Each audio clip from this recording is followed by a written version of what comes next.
Welcome to our garden. We are located in New Jersey, which is a Zone 7 garden area. And this July, we're growing some really fun plants. And I want to talk a little bit about our top 5 plants that we're growing this year. And the first one is one of my favorites. So let's go head over into that garden bed and talk a little bit about this plant, why we love it, and the other 4 plants that are going to be great for you to grow this July. The first plant that we're going to talk about is the tomatoes, which are actually right behind me over here. I have a nice, beautiful patch. They love full sun and heat. So July is a great time to be growing these tomatoes. Now, there are so many different varieties, so you might want to choose one that's going to grow well during the hot heat of July in a Zone 7, but you can also choose to grow a lot of other different varieties depending on your flavor palette or needs that you want in the kitchen. If you're thinking you just want to pop one in your mouth, dress a salad, or make your own marinara or sauce, it's going to be dependent on your needs on what type you're going to be growing. We actually have a bunch of different varieties growing in just this tomato patch right here, and we also have some sprinkled throughout our garden. They definitely are going to be drinking up the sun like it is water for these plants, and they are pretty tolerant plants. Definitely a great plant for beginners because you're going to find that you can grow a lot of fruit off of these plants, and you're going to be able to reap a lot of the benefits from them as well. We get so many tomatoes every year, and there's so many fun things that you can do with them. They also are great for canning to have a lot more longevity and flavor throughout the entire winter with them. So do not skimp on growing tomatoes. They're going to be a great plant for your garden this July and something that you can use throughout the entire year. Our second plant that we're going to be talking about today is the cucumber. So I have a box back here of all of our cucumbers, and cucumbers are a relatively easy plant to grow. They are very productive and they usually grow pretty fast. There are a lot of different varieties, so depending on your needs, whether you're choosing to pickle them or just have a munchier one that you can chew on, you're going to have different things there that you might want to choose from. Some tips that you might want to think about when growing cucumbers is definitely having something that they can climb along. This is going to be great to get them off of the floor and reduce any ways that the fruit could actually start to get moldy on the ground. It's also just going to be easier to pick them as well.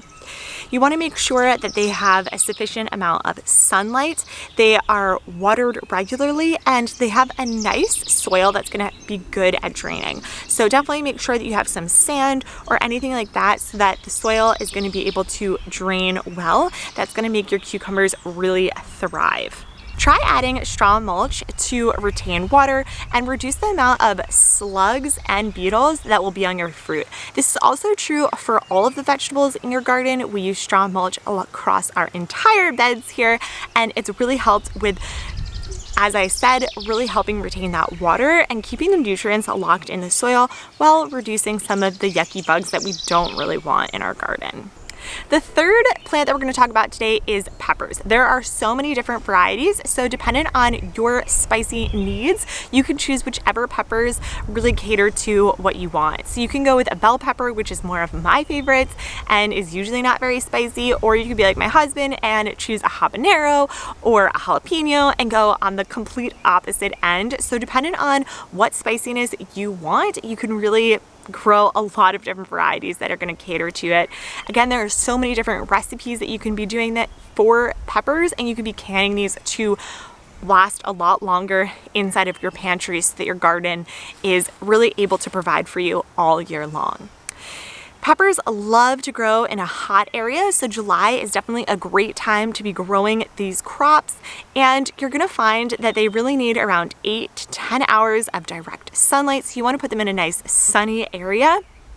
And making sure that you're watering them really well. Around 2 inches per day of water is going to be key in making sure that you're giving your peppers the nutrients that they need in order to grow the best that they can.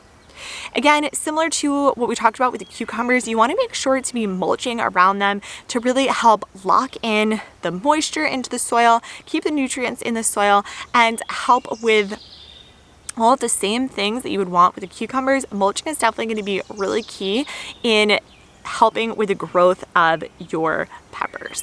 Some other things to think about when growing peppers is to make sure that you're planting some companion plants with your peppers. This is going to help reduce some of the bugs and also help with the growth of your plants. Some companion plants for peppers that they're going to be most beneficial are going to be tomatoes, cucumbers, lettuce, and most herbs. Corn can also be planted with peppers, and beans and peas keep nitrogen levels low, so peppers can provide lots of fruits. So definitely think about what you want to be planting in your beds and think about pairing it with a lot of good companion plants that are going to help benefit your peppers even more. Number 4 is not necessarily a fruit or vegetable, but is going to be something that's going to add a lot of great pollinators like butterflies, bees, and other beneficial bugs to your garden, as well as some beauty, and this is going to be the zinnia. They're going to be relatively easy to grow. They are tolerant to droughts and making it really great if you don't get that much rain, which I know hasn't been happening as much this year. And they are going to just add some dazzle and beauty to your garden. Another great fact about the zinnia is that they are a great cut flower. So if you are looking to do your own cut flowers that you can bring into the kitchen or bring over to a friend or even have your own cut flower sales, then the zinnia is going to be great because they do tend to grow back once you cut them. So really great choice in regards to a cut flower, and they are just beautiful. Now, they are not going to come back every single year, so you will need to plant them year in and year out. They are not something that's going to be a perennial coming back every year. So something to think about as you think about growing these in your garden, but they are so beautiful, easy to grow, and they love the heat and sun, so something really great to add to your garden this July. Another great flower choice is going to be the sunflower, which I have some right behind me. Again, they're going to bring in really great pollinators. They love the heat of summer. They love having large amounts of direct sunlight. So you're going to grow them really well in July in a zone 7 area. And they're going to be something that you can cherish the beauty of within your garden or cut and bring inside as well. And their seeds are going to be something that you can eat as well as give to any of your chickens or farm animals that you do have, and they're going to love them as well. Something to think about is you want to provide a fertile, well-drained soil amended with good compost, and you're going to find that their rootings are actually going to go pretty deep. So as long as they're able to deeply root, they are going to have great success when growing.